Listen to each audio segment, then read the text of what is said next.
Hi,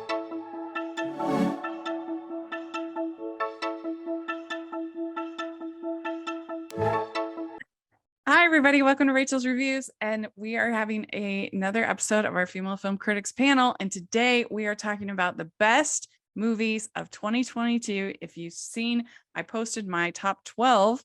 So this is just going to be sort of an elaboration of that. And with my friends that are here to talk about these movies with us, their favorites. It's going to be a lot of fun. We have Mondays here.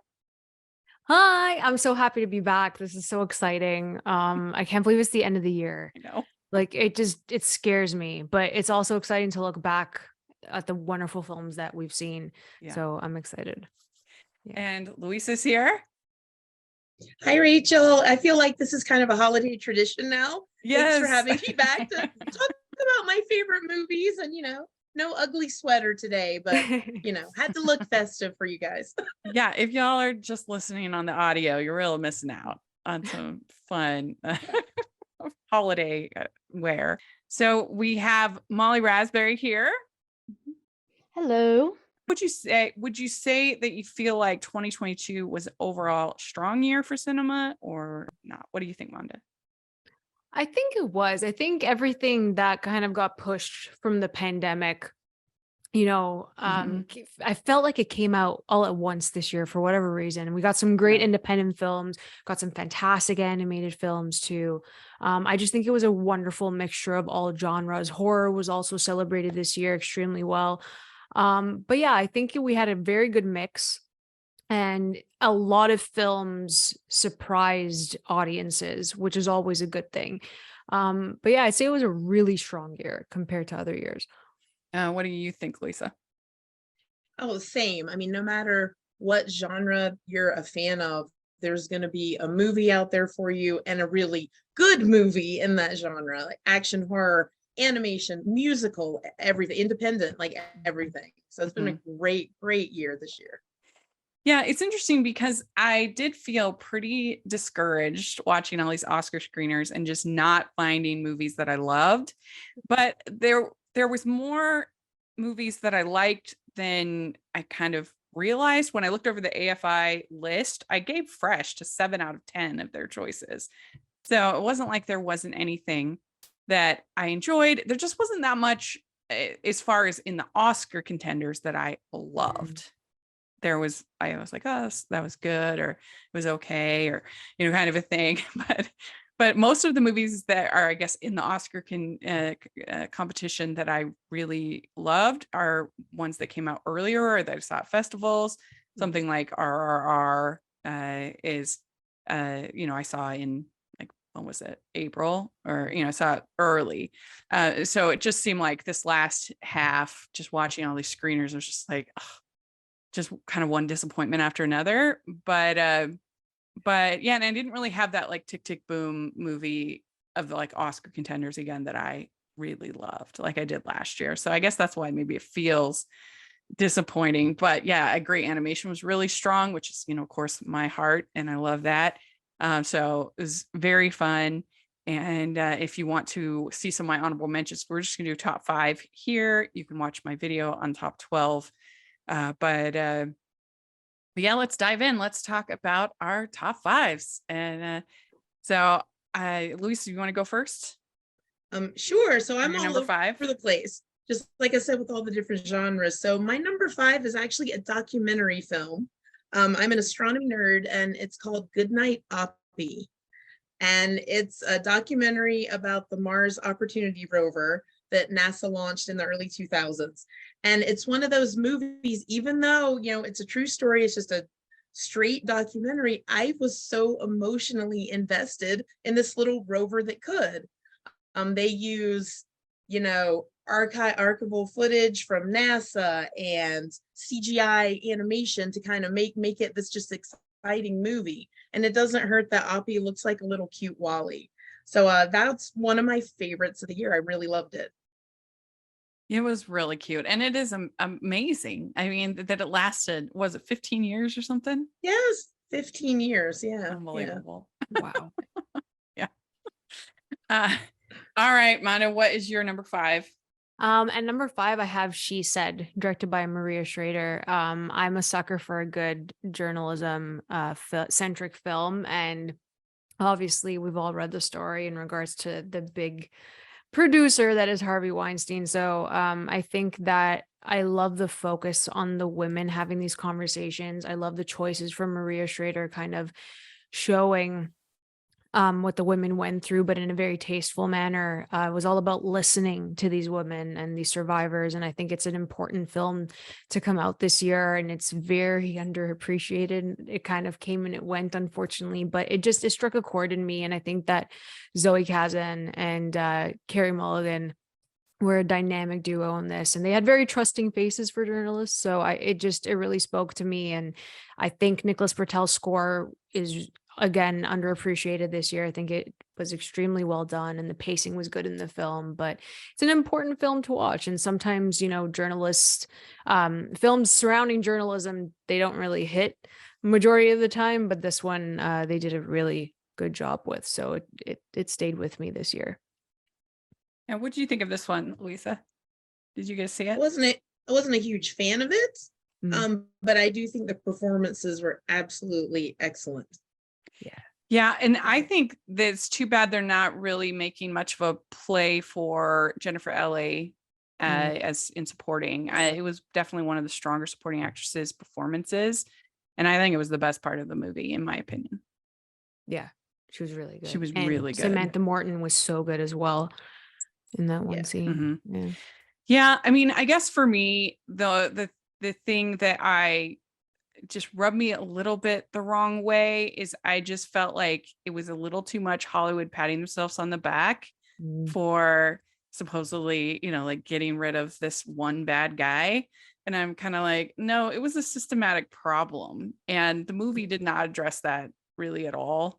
Yeah. So that was the only part of it that was the part of it that kind of wasn't my favorite. But I can totally see the appeal, definitely. And I was surprised that it didn't do better, because I felt like it had sort of a mainstream appeal, to it, this was made to be really, likable and inspirational to audiences. So I was surprised that it didn't do better at the box office. Yeah, I couldn't believe it. It just fizzled the second it was released. I'm like, oh, okay, that's how we're moving today, guys. It's good. I think it's an unpleasant story. Like it's upsetting to watch it and to relive that and know what was going on, and that probably had something to do with it. But the performances are really, really great, though. Yeah, I think maybe they just didn't sell it because it's not packaged in a way that is that unpleasing. Like, it's done in a very, like, we're going to inspire you kind of motivational way. And so I think if they had packaged it right, if they had marketed it correctly. So we had one that Manda liked that I wasn't a huge fan of, and now I'm returning the favor. So my number 5 is Avatar: The Way of Water. And I did not expect to like this as much as I did, and I know that it's somewhat divisive, I guess. And it was nice because I had been not liking so many of these movies, and so finally it was an Oscar contender that I really enjoyed. This movie, I not only loved of course the visuals were spectacular, and I'm a sucker for water, and I love the ocean, and I love swimming, and so all the water was just unbelievable to me.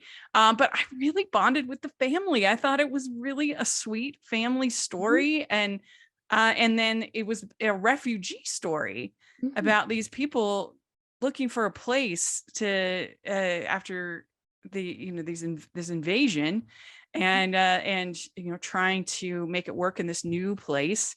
So I like that. I mean, I do think that it is too long. It's not without its flaws. I get that, but I was just overall really invested, and I really enjoyed it, and I liked the characters, and especially the last hour I thought was really strong and well done. When I've been telling people during the like military parts in the middle, that's when you want to take your pee break.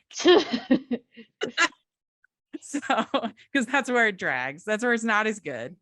But I really enjoyed it. So I have it at number 5. I'm happy you liked it. Yeah.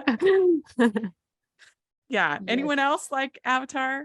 Any I fans? did.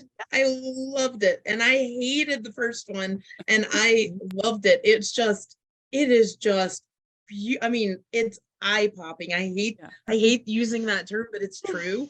It is unbelievable. I saw it in 3D and I hate 3D as well. But if you Mhm. go see it in 3D. It's Yeah. totally worth it. Love the Yeah. story, love the environmental angle. I thought it was great. I loved it too. So I you're thought it not was alone. oh yay. I Yes. thought it was a Yay. lot better than the first one because the first one's just this Yeah. kind of sappy romance. And this one, because it was about the family, and I liked that. And the whole thing with the whales, I was invested in those whales. I Mhm. like I know. It was so They were so sad. Oh my pretty. I gosh. know. so I I don't know. know, Molly, did you have a feeling, yay or nay, about Avatar?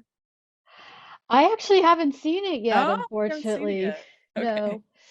No, unfortunately, I'm the person who's probably gonna watch it last.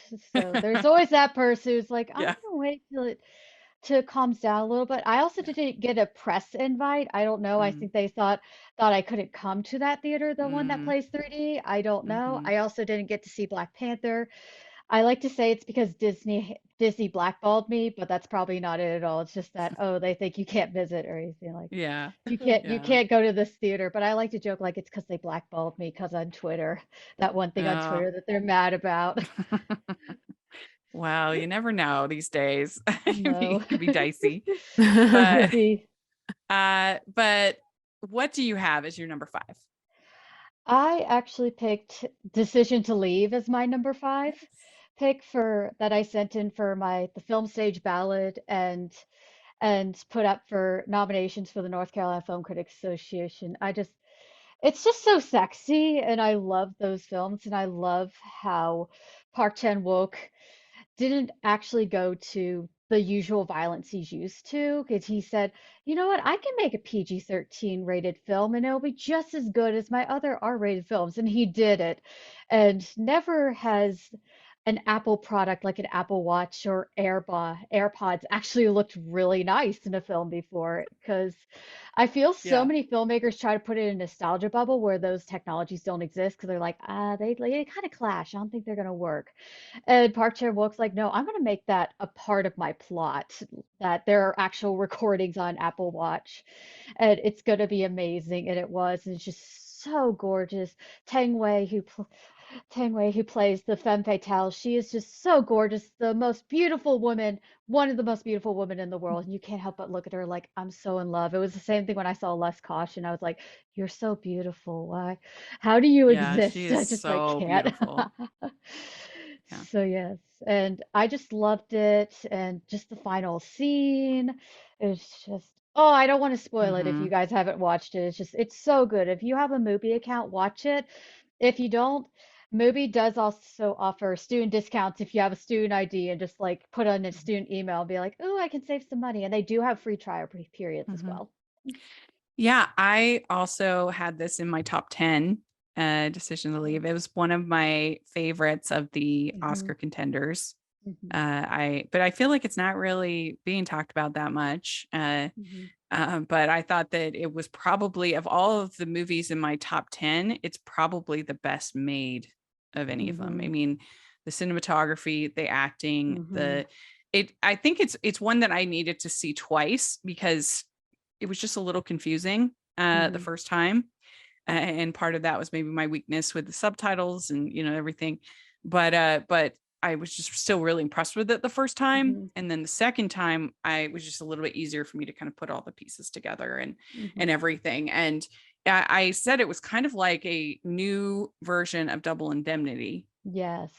I think. Ooh, I'm Mm-hmm. gonna like it then. I haven't watched it yet, but I love Double Indemnity, so Yes. that's Yeah, awesome. this toxic romance Yeah. Mm-hmm. and film noir kind of qualities. Mm-hmm. So yeah, I'll be definitely curious when you get to see it, Manda. Yeah. It's I'll really let you good. guys know for sure. Yes, 'Cause let Yeah. us know. yeah. Did you see this one, Louisa? You can Oh see it? yeah, it's just beautifully crafted and just yeah, just it has that old, I remember when I was kind of taking notes in the theater, I remember I had written down, it reminded me of those kind of 80s noir, like the mood, like I guess Body Heat was the one I had written down, but Yes. it's not sultry though, but it's got that quality, that mood to it. And Mhm. Yeah. it's great. It's a great movie as well. You're gonna love it. I can't wait for you to see it. Yes. Yeah. It's I'm really excited. good. Are you a fan of Rachel's Reviews? Do you look forward to Family Movie Night, Female Film Critics panels, or the Talking Disney podcast? If so, please consider supporting the podcast by becoming a Patreon. As a patron, you get to access monthly events such as the watch-alongs and Q&As, where you get to talk to stars and find out the behind the scenes of the movie making industry. And you can pick what I review for Family Movie Night or even become a guest on the podcast. Podcasts and YouTube channels are expensive, and I really, really could use your help. I would so appreciate it. You also get to be a member of the Facebook group where we talk about all the films that we're seeing, and we have so much fun. Go to patreon.com/hallmarkies and select one of the Rachel's fan tiers. That's patreon.com/hallmarkies. Louisa, so what is your number 4? Okay, I really don't know what any of you think about my number 4, so I'm just going to throw it out there and you can scream at me or be like, yes, you're right.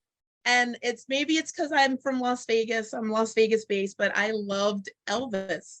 That is my number 4. And it was just this star-making performance for Austin Butler.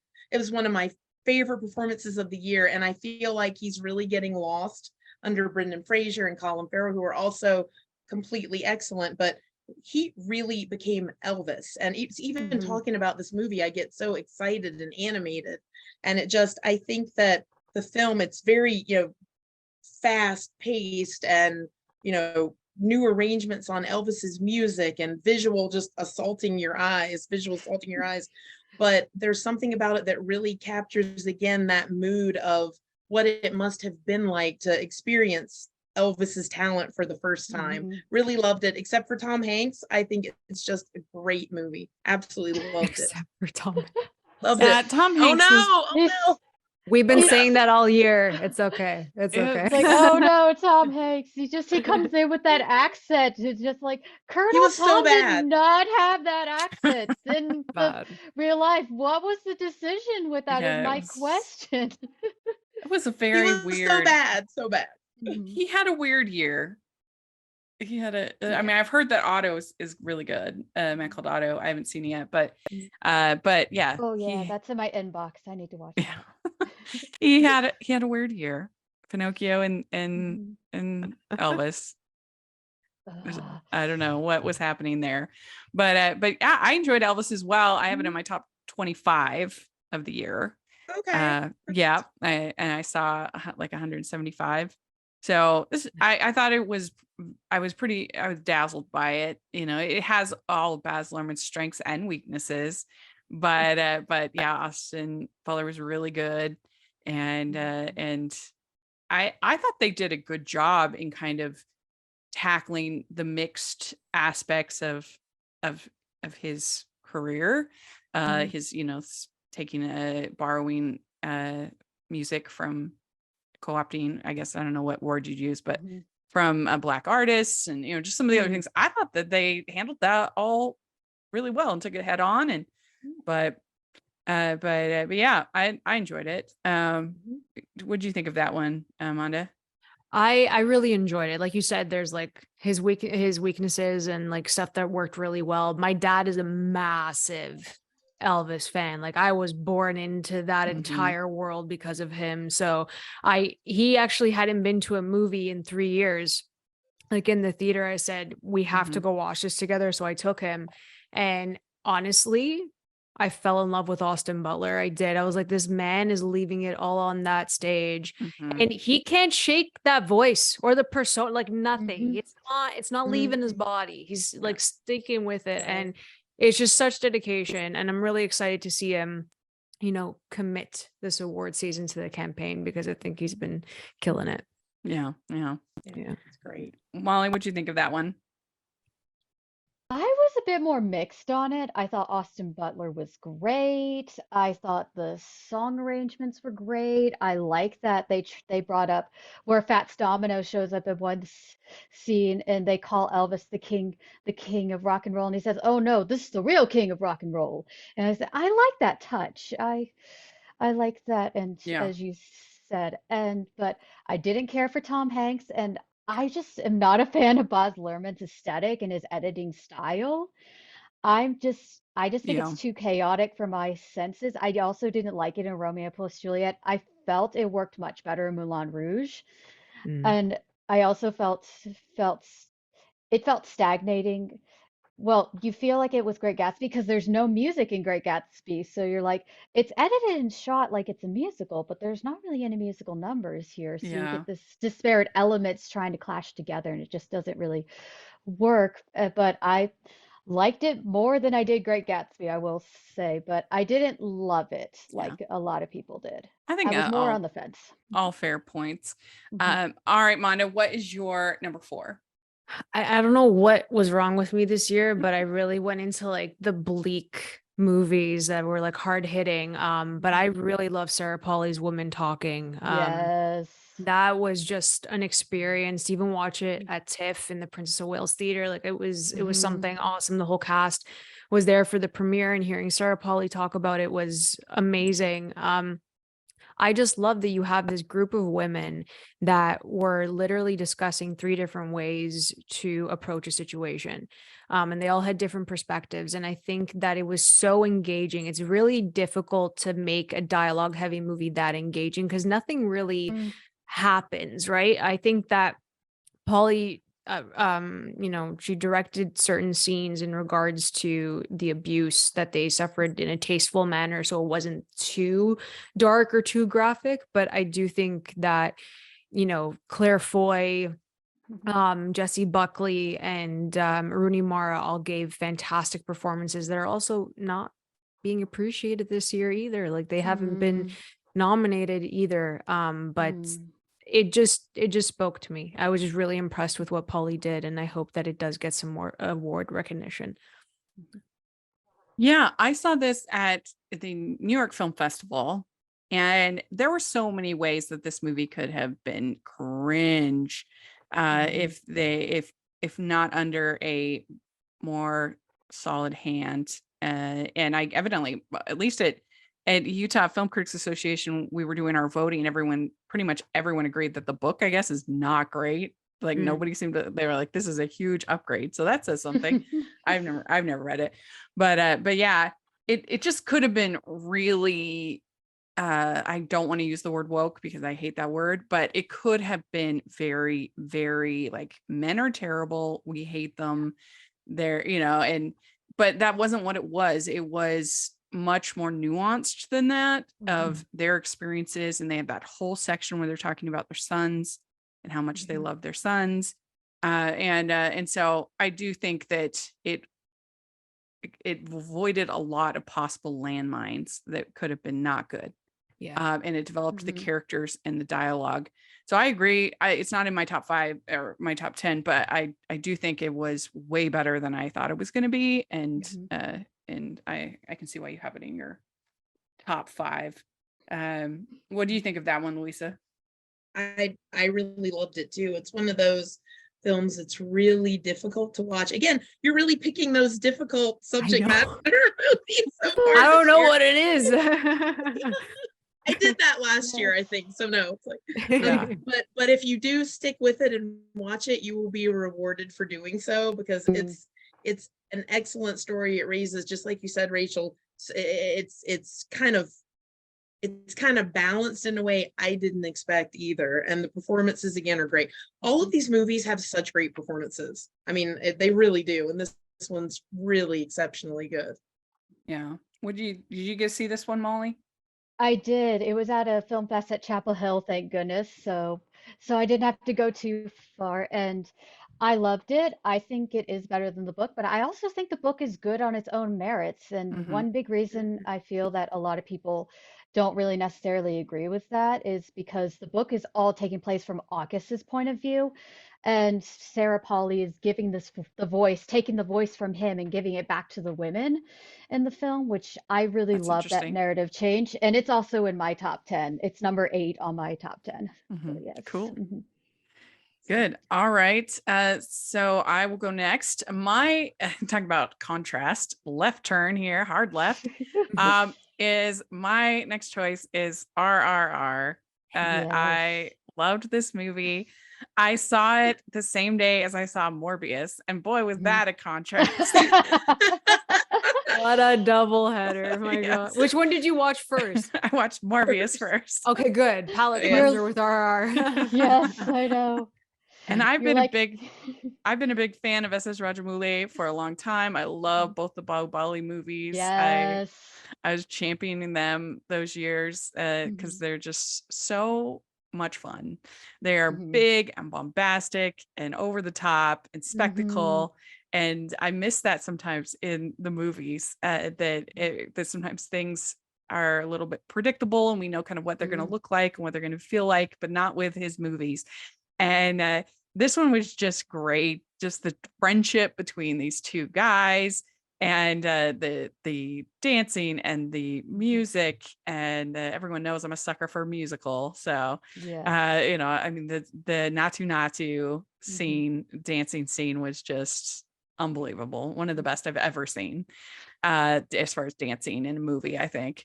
And it was just I love stories of friendship, and it was a great story of Mhm. friendship. And so yeah, it's my number 4.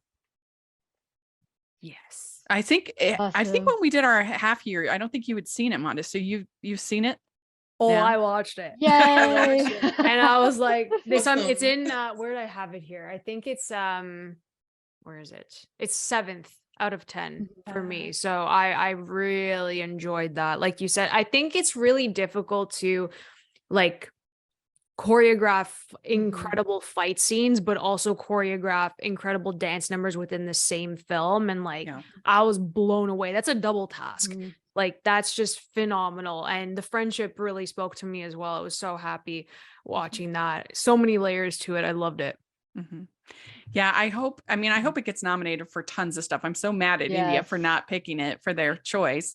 But nevertheless, I hope it gets nominated for a bunch of stuff, including best Mhm. song, because I want to see at the Yes. Oscars. I want to Yes. see it Yes. so bad. I'll be Like the so be mad. sick. defenders and yeah. Our So, sweep. yes. Louisa, you've seen it then. RRR. Oh, it's awesome. Oh Yeah. yeah, I love action movies and musicals and Mhm. romance and buddy comedies. It's all that. But one of the Mhm. biggest strengths of that movie are the two leads. They are so Oh, charismatic. And yeah. like, I mean, Yes. like legit movie stars. Like I loved them. The minute they were on the screen, I'm like, I love these guys. They're Yes. awesome. It's awesome. Mhm. If you haven't seen it, see it. It's awesome. Yeah. Trust us. And it's Mhm. on Netflix, so there's no excuse. Yes. Yes. Yes, And, so good. and the Hindi So dub good. is good too because Yeah. India is really good with their dubs where it's not lazily made. They actually do Mhm. really well with it because there are a lot of people in the country who can't read those other languages. So they make sure to give a quality dub to compensate for that, which Yeah. I love that dedication. Yeah. Yeah. Yeah. Me too. Mhm. Me too. All right, Molly, what's your number 4? This one is probably going to cause controversy. Well, it's a tie, actually. Okay. Okay. It's a tie between 3,000 Years of Longing and Babylon. Ah, Oh my. wow. Both, I have to I say, they're both movies in my bottom 20.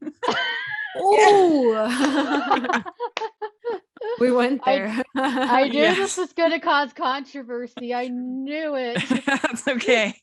What do you I like just about them? I'm curious.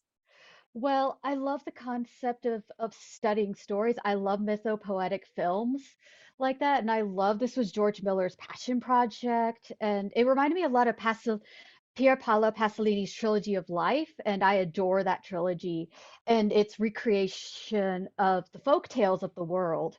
And I thought they did a very good job, and they did a lot of great Turkish, well, Persian history for it. And it's gorgeous, and I love Tilda Swinton. She's just amazing. She's actually in another film of mine in my top 20. And I just love how George Miller, it was a project between George Miller and his daughter to work on, and I love that they worked that out in connections. It's just, oh, it's just so gorgeous. And of Here, course, yeah, I have a yeah. question though. Mhm, The thing I didn't really understand is mhm, why every single story in its core was kind of about slavery, mhm, about somebody being enslaved or somebody enslaving others. And even the relationship between Tilda Swinton and the genie was kind of a relationship of slavery. Like she was mhm. kind of holding on to him, like enslaving him. Yes. And I found that odd. So curious what you think about that. Well, it's a real big part of that history, unfortunately, and a lot of in the Ottoman Empire, the the Shahs were not even allowed to get married. They only had concubines because they couldn't be Muslim women. So that's part of those stories because that was a part of that history. And it was trying to show the good and the bad. And I feel there was a changing of that narrative then when she freed him at the end and said and let him go was the big push towards trying to eradicate the repetition of that history, which I really liked. Mhm. I can And see that. That's yeah. interesting. I hmm don't know. It's just like guess I was expecting something with a little bit of whimsy, but it's really not. No, and neither are Pasolini's films Trilogy of Life because it's pretty straight adaptations and the historical context in that Hmm. in those works, and it's not and it's playing it very seriously. I mean, this is a Hmm. guy that also Pasolini also directed a Oedipus Rex film that's also in a similar genre to that, and Medea, where yeah, she does kill the kids, and Hmm. so Yeah. yeah, so that's Interesting. fascinating. So, Yes. all right. Well, tell us about Babylon. What you liked about it. Well, I'm one of those people that was not that impressed with La La Land. I thought it's Mm. pretty. I like it. I don't like how he's trying to co-opt it and have a white guy save jazz. And that's the problematic element for me.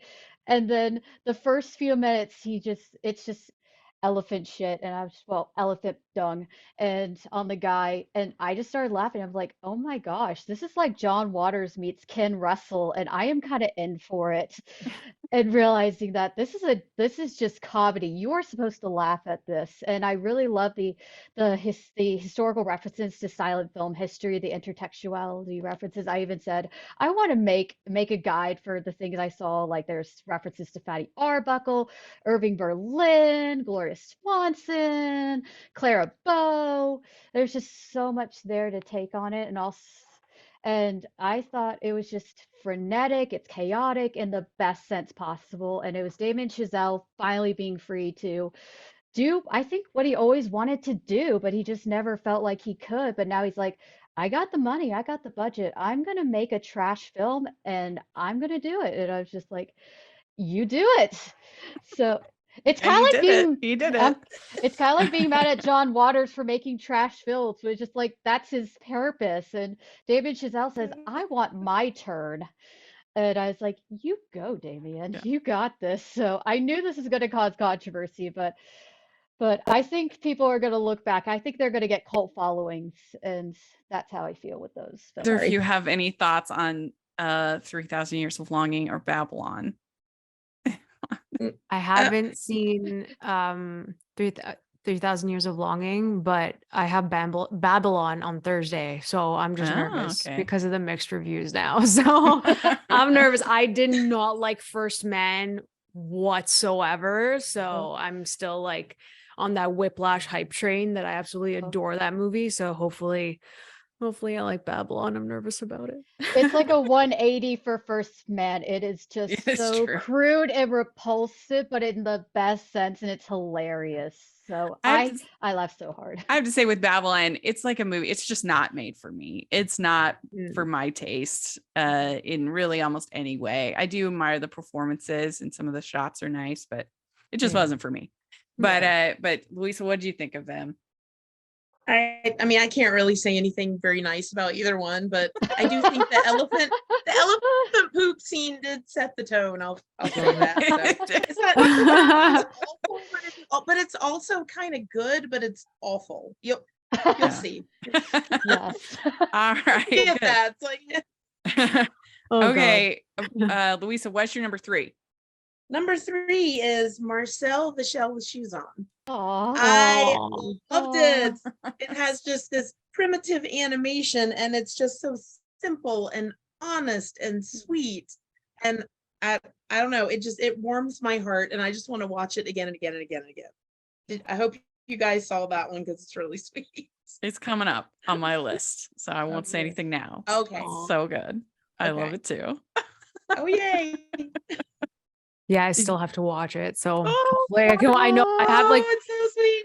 I know I saw the trailer and I'm like the voice and just, oh my God, it Yes. got me. I'm like, I have to watch this. So I have a couple left to wrap up the end Yeah. of the year. And it's all about just the story. It's And finding such a great family. story.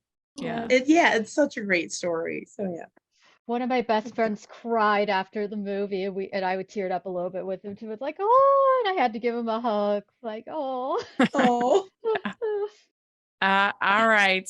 Manda, what's your number 3? Another female directed film. So I'm very happy about this that I have 3 in my 5. I have The great. Woman King, directed by Gina Prince Oh. Bythewood. I Great choice. don't know. I was blown the frick away from watching this movie. It was extremely empowering. Viola Davis is a tank. That woman is Mhm. absolutely phenomenal in that movie. Another supporting actress that I think is not getting the recognition she deserves is Lashana Lynch. I thought she was fantastic in that as well. But I enjoyed the story. I know that it was a bit controversial in regards to the historical, event itself with the Dahomey tribe, and I understand that it's controversial. But the story with Viola Davis, that's what really got me, and she gave such an incredible performance, and just seeing that many women on screen, like even behind the camera as well, you just felt it like in your bones that it was just a powerful film. It really, I've cried with Viola Davis. Obviously, how can you not cry with Viola Davis? But it was just a powerful story, and I really loved everyone. Thuso Mbidu was phenomenal as well. So Mhm. just the whole cast, it was an overwhelming sense of just like feeling like I can do anything after watching that. And more importantly, having Black women at the forefront and like Mhm. stacked cast like that is just, it really got to me. And it's one of the best releases from Sony this year, I think. When I saw Sony come up, I'm like, oh, okay, that's good, guys. Like you got a winner here with this one. So yeah, I'm just really happy that Gina Prince Bythewood made this just to show her action chops as well. We saw it with the old guard, and then we saw it in here a bit more, but this is just Mhm. unreal work. Mhm. Yeah. It was really good. I liked it too. I thought it was very well done and very Yeah. exciting. And the action was really good. Yeah. Yeah. Yeah. All right. Let's see. So Molly, what is your number 3? Okay, my number 3 is Happening by Audrey Dewan, and it just really got to me, and I actually was crying near the end because it's I feel, especially after the dissolution of Roe v. Wade, that it's just more resonant and personal to see Arnie Anu's um author Avatar go through this, and having to go through this in 1963, trying to get an abortion. All these men are trying to stop her, and all these people, and so many people won't help her because they will be going to prison. And the acting was just so raw and palpable, and you can see her terror, her palpable terror that, oh God, oh God, I'm going to be forced to be a housewife if I have this child. And she's trying, and she's just this desperation is just so, it's just so good. And you just watch it, and every person is giving their A game in the film. And the main actress, she was so good. I think she won Cannes Best Upcoming Performer for this role. She's, and she was just fantastic. And it's just a beautiful adaptation of a Nobel Prize winning author's work. And it's based off the author's true life, being a 20-year-old trying to get through university, but having no autonomy over her own body. And it's frustrating to see, but you feel so relieved when it does happen and she survives it and she can actually finish her studies. And the real life story where she's now the most famous author in France. So it ends on a heartwarming note, and also that pro-life is pro-birthers, and pro-choice should always be the correct answer. And we need films with I have to like say, that. I haven't heard of this one. So, oh, Oh, it was at Sundance and I think it won the Golden Lion at Venice. Hmm. So yeah, or at Yeah. least it won a big award at Venice. okay. So yeah. Mhm. Well, I skipped over myself, but my number Oh. 3 is a movie I've been championing all year. It's called Hit the Road, Oh and it's yes. Yes. by director Pana Panahi. And this was his first film. I learned later that his father is a big time filmmaker Jafar yeah. Panahi. Yeah. And so I thought he just did an incredible job. I loved Mhm, this family, mother, father, older brother, younger brother. mhm, And I guess what I thought it did such a great job in is that it had all of the tension of the situation of them trying to smuggle older brother to mhm, Turkey, but it also felt like a normal family road trip with all the shenanigans and mhm. the grumpy dad in the back complaining and the younger brother just being the most adorable Yes, person I've he's seen. so cute with It the was dog. so Yeah. cute. Yes. Yes, So cute. Oh, the dog. Oh my gosh. yes. And I thought it was so well written. And it was really interesting to me to see Iran from like the countryside, from the Mm, desert side. I think not that I've seen like tons of Iranian films, but the ones I have seen have all been in Tehran, have all been in the city. So I just thought it was so beautifully shot and executed. And I think it's sad that it's not. I wish it was getting like a Parasite type uh Oscar, kind of run, mhm. but it's just not. But I loved it. I thought it was excellent. So it's my number 3. Nice. I I Nice. loved Yeah. it too. It's in my top Yeah. 25, and I wrote about it for the film stage for best debuts. And there's an article I think you'd like where he brought up it's based on him and his dad having to smuggle his sister out of Iran because if she Oh, stayed, they knew she would be arrested by the morality police. And he brought up that the cars is one of the places where you don't have surveillance on you in Iran, so the car becomes a symbol of freedom, of expression of freedom. And that's why his dad also films a lot of his films in places like a taxi or his house or in a bus because the Iranian police can't follow them in there. So it's that's so interesting. fascinating, the contrast where it's this small space provides this freedom to express their art and express themselves. Yeah, that's really interesting. And his father's been in prison a bunch of times, I think, Yes, I think by he's in the, prison now, maybe, unfortunately. yeah, Yeah. yeah. So if you haven't seen it, definitely it's worth a rental. It's worth the price of Hmm. a rental. I wish it would get on one of the streamers, but it's definitely worth your like what, Hmm. 2.99 or 3.99 or whatever to rent it. S- Cosign. yes. So Louisa, what is your number 2? My number 2 is an animated movie and also very dark. It's Guillermo del Toro's Pinocchio, not the Yay! Disney Pinocchio. Do Yes. Yay! not confuse it with the Disney Pinocchio, And which is the worst movie of the year. yes. The worst. Yes. Worst. Yes. Facts. I agree. I had it at number 8. So it's in my top 10. I loved it. It was great. It's Mm, very good. Like the animation is just unbelievable. yes. Again, it's sort of a contrast to Marcel the Shell's Shoes on, Yeah. also stop motion, but this is so sophisticated and just Hmm. so visually beautiful, but also very dark. I would say little kids, probably not for them. I No. mean, it's Mm. the horror of war, characters really die. I mean, it's not, it might, Hmm. cause some nightmares for little ones, I would say, but really the pure artistry of animation is just unbelievable. So that's my number 2. So good. Yeah, great choice. Good choice. Yeah. It's in my Thank 10. Mhm. Yay! Yeah. It's so good. All right, Manda, what's your So number good. 2? I'm gonna go with the blockbuster because I did this last year as well. I know that I'm not supposed to enjoy his movies, but Top Gun Maverick was just absolutely phenomenal for me this year. I was a massive fan of the first Top Gun, and all the Mission Impossible films, but I didn't expect, decades later for me to get emotional over Goose dying. And then this movie comes out and I'm crying with these like flashbacks and everything. But for me, the action was phenomenal. The angles in those fighter jets with the IMAX cameras, like it was just amazing. Had a very strong third act. I really love the score as well from Lauren Balfe.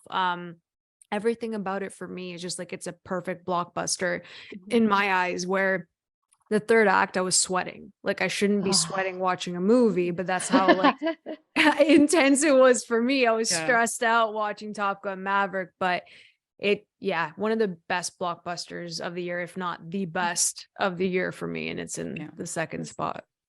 Yeah, I have it at 7. So I really enjoyed it too. I think I saw it more than any other movie. I ended up seeing it 3 times in the theater because I just kept bringing, friends and my brother, one of them. And it's super entertaining. I mean, that's part of the movie's job, is to be entertaining, and there's nothing wrong with that. So I support it in your list. And I think that, it is true that it's basically blowing up the Death Star at the end, but I'm fine with that. I like it. I like it in the original. I like it in Star Wars, and I like it here. Exactly. It's just fun. I love it. What did you all think?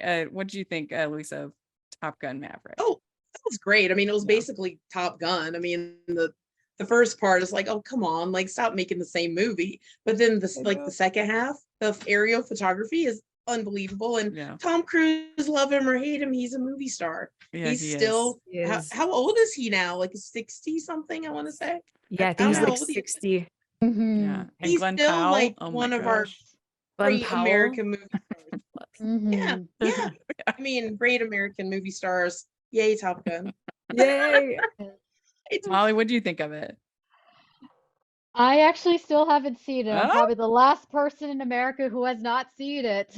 You need to see it. I know too. I know. I just know, I'm just like, well, no one's gonna expect me to write about it, so I can take my time on it.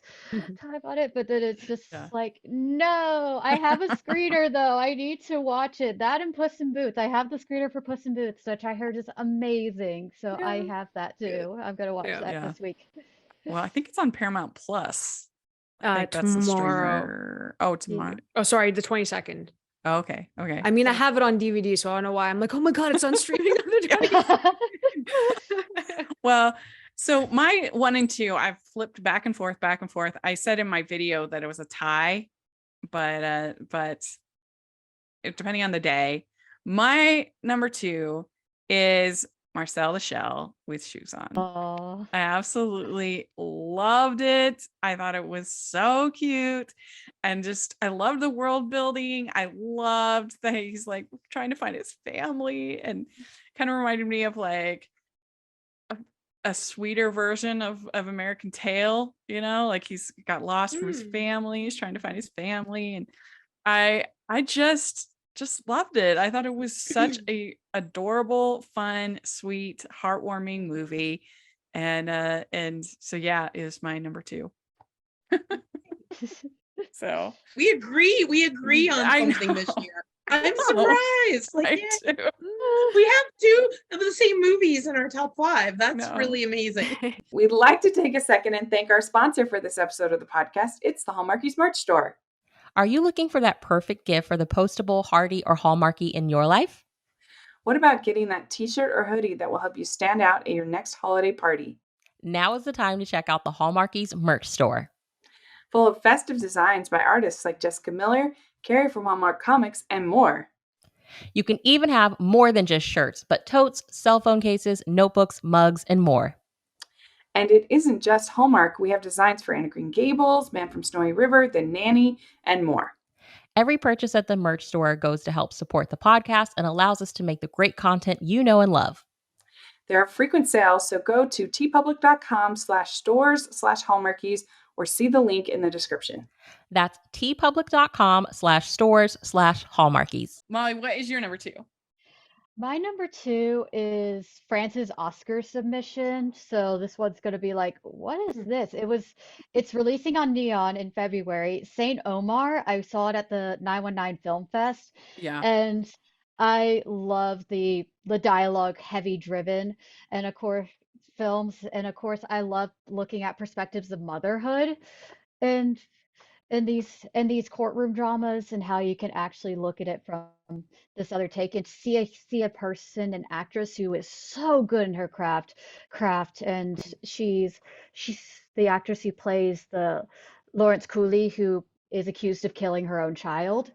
And you watch her, and the sympathy is still completely on her side throughout most of it. And it's because the actress is just so good, because she's been put in, because of colonialism and prejudice, she has been put into the background. In fact, they even have her in this brown cardigan so that she matches the wall behind her. And I love those tiny details. And I loved Alice Diop, how she took a lot of inspiration from the documentary she would direct to direct this movie. I love the references to Pier Paolo Pasolino. I did not think I'd mentioned him twice in this, but yes, Medea, and bringing and having it's just an actor's film, and it's about Black motherhood, and it's about colonialism and France and the Sinhalese diaspora, and looking at that from those perspectives. And and the judicial system in France, and I just adored it. I was tearing up in there, and I was just so engrossed in that movie theater, just watching them just talk. And I just loved it. It was a perfect 5 out of 5 film for me. Perfect film. I haven't seen it, but I have heard from others that it's good. I've heard Mhm. some of my friends on Twitter say that it was Mhm. really good. So, have either of you gotten to see that one? Not yet. I've heard great things about it, Yeah. and she Yes. sold it for me. So it sounds really Yes, good. yes, Yeah. yes. It's very dialogue heavy, and Mhm. after I watched it, I did not know it was based on a true story. So that kind Mhm. of gave me, I kind of want to watch it again, knowing that Yes. it was based on something that really happened. But yeah, Mhm. definitely worth checking out. Mhm. All right. Well, Louisa, what is your number 1? All right, I know you probably know what it is, Rachel, because it's a movie you didn't care for. You're like, I know what you're gonna have, but it's the Banshees of Inisherin. Yes. Sorry. I did give that fresh, but just barely. Oh no. I think it's because I'm a writer, and I just think Martin McDonagh's screenplay is just perfect.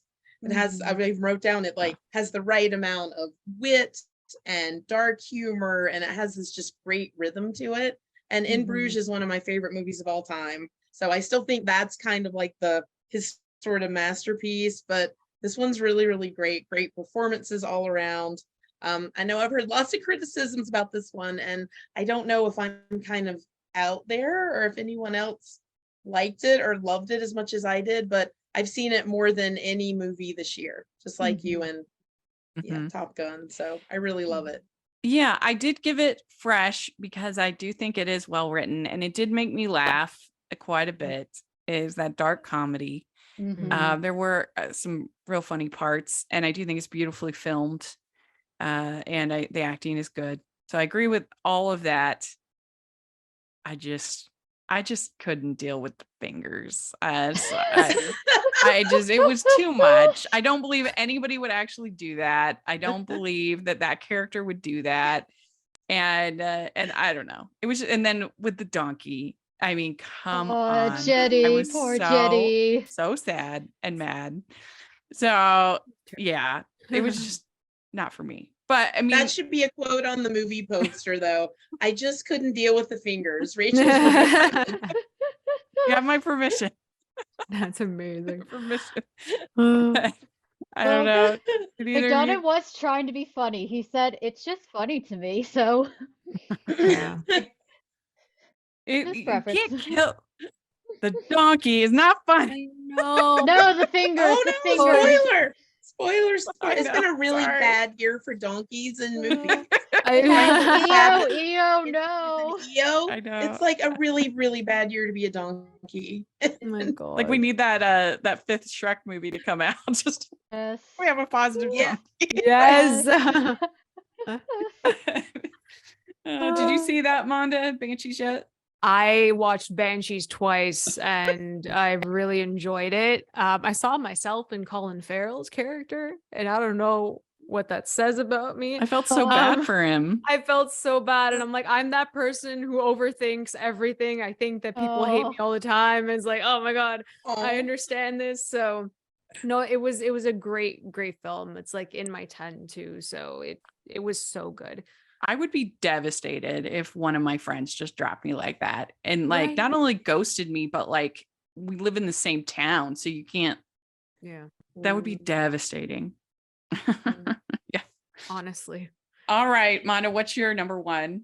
I actually have Guillermo del Toro's Pinocchio at number one. Ah. I lost both my grandparents this year in the span of 2 months. So I watched that after my grandfather passed, and then I watched it again after my grandmother passed, and it's still just, it hit me like a ton of bricks. It's a very emotional film. The thing with me, apart from the stop motion animation being absolutely gorgeous, and Guillermo del Toro creates these fantastical creatures and these elements, and he grounds it in humanity, which is the most beautiful thing that he can do in his films. And this is a passion project for him, so I was just really happy for him that he could do it. We've seen many Pinocchio films, and This year. none this year. Yes. Like, I don't get it. I mean, for me personally, the story was never that great to begin with, but that's besides the point. But this one, based off of the book by Carlo Collodi, the focus on Geppetto's backstory with Carlo is what made me emotionally connect with Geppetto for the very first time. And that kind of worked through the entire film for me. And that's the one key difference for me. But yeah, I just struck a chord. It's the number one for me, and I loved it. It's really good. And yeah, I was surprised that it took on such deep themes of religion and grief and loss. And when Geppetto says that that Pinocchio's a burden, oh, my heart. Oh. Right? You just So- you clutch your But- chest. You're like, no, I was like, I no. adopt you myself. Like, don't. Yes. Well, my number one is perhaps a surprise. I don't know, but I was blown away by Puss in Boots: The Last Wish. I thought this movie Aw, was yes. amazing. I loved the animation. It was incredible. The action scenes were so great. And I mean, I've said for a long time that I thought that Puss in Boots was one of the best uses of a celebrity voice actor. That voice and character fit perfect with Antonio Banderas. And I still hold that, and it's especially true here. And I thought that, it's kind of interesting because I think that Pinocchio and Puss in Boots: Last Wish are actually kind of similar. They both face off with death. They both have like similar themes of like life and rebirth and what matters and legacy. All this it's kind of interesting that they have some similarities, I think. But I thought that all the character designs were incredible. The Death Wolf was so scary. Like, I watched it yesterday for the first time in a theater, and I literally, there was this little girl who was like, oh, she saw this wolf. And I was like, yeah, that's legit. It's really scary. And I don't know. I just blown away. It was so much better than I expected it to be, which I think maybe that it bumps it up a little bit, because I mean, DreamWorks had such a terrible year last year. It was really bad, and they were on like a direct to DVD level to me, in as far as everything about the movies last year were, I thought, really bad. And then this year, for them to have two outstanding films with the bad guys, and then this, I'm just so excited and happy for them. And I just thought it was funny, it was tense, it was sweet, it was emotional, it had great music. And for an animation fan like me, that animation just, it was unbelievable. So it was my favorite. Yeah. So good. Like, it's just so good. That Right? animation during the Yeah. fight scenes, I'm like, this is crispy. Yeah. Like, Yeah. like honestly, I haven't seen like live action fight scenes that good. Yeah. It's In a true. And while. the little So burrito, how cute. I love him. Like, Aw. I love him. His I was story, like, oh my God, yeah, his story was so sad. yeah. It's such a good movie. I couldn't believe how good it was Yeah. either. Yeah. Like just beautifully animated and bright colors and great direction. And Yeah. again, if you live with cats, there's a lot of cat humor, Yeah. which is a lot of the Aw. reason I love Puss in Boots. They nail that. So it's Yeah. really good. That's such a It- good choice. Yeah, Yes. Really good it's, choice. I hope that people go see it. I'm just worried that people are going to be like, oh, those Shrek movies are getting old, or whatever. But it is kind of interesting that DreamWorks has this track record of making really great sequels. Almost in almost every instance, Oh. the sequel is at least as good, if not better, Mhm. than the original. Shrek 2 is great. Mhm. It's way better. I mean, it's better than the original, in my opinion. The Kung Fu Panda 2 is better than the Yes. original. I mean, I enjoy both. Yeah. How to Train Your Dragon is at least as good. It's Mhm. solid, I think. How to Train Your Dragon 2. Mhm. So yeah, anyway, it's an interesting thing that I feel like it takes them 2 tries for some reason. But all right, Molly, what's your number one? Okay, then. I'll have it on this might be also a controversial one, but well, if not for the fact Memoria is considered a 2021 film, that would be my number one. Okay. So officially, my number one is Tar, Todd Field's Tar, Yeah. and I just got absorbed in that movie. I went to the movie theater. I was just me and one other person, and it was just transcendent to watch and to see. It's a Greek tragedy playing out right in front of you. In fact, even the beginning where they're doing the comments on the phone, oh, this is like the great chorus just saying what she's doing and talking about, because she is this tragic hero whose hubris leads to her downfall. Pride cometh before the fall, and Todd Fields just he creates this world that feels lived in. It feels so real that you could step into it, but then you could also just feel the intensity of that world where if you don't fit these standards, then you're worthless. There's nothing, you don't need to be in this world anymore. And Yeah. it's just so enrapturing to watch her, and Kate Blanchett is just amazing. I think it's the best performance of the year. I kind of hope Michelle Yeoh wins the Best Actress Oscar, because come on, Kate Blanchett's already got 2 Oscars. I think she'd be the loudest clapper if Michelle Yeoh won over her. Like, yay! But yes, I loved it. I loved the performances. I loved Nina Haas in it, and I loved Mark Strong, even his terrible wig. I loved because when she crashes him onto the stage when he takes over to do Mahler's Symphony Number 5.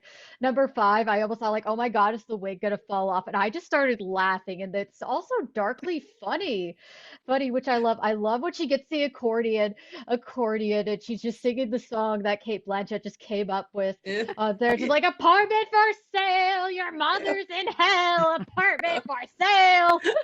And it was the loudest I laughed in a whole year, because it was just like a whiplash. And it's just like, oh man, it's so good. Also the minute details after that, you almost think like, am I watching a ghost story now? Is she being haunted?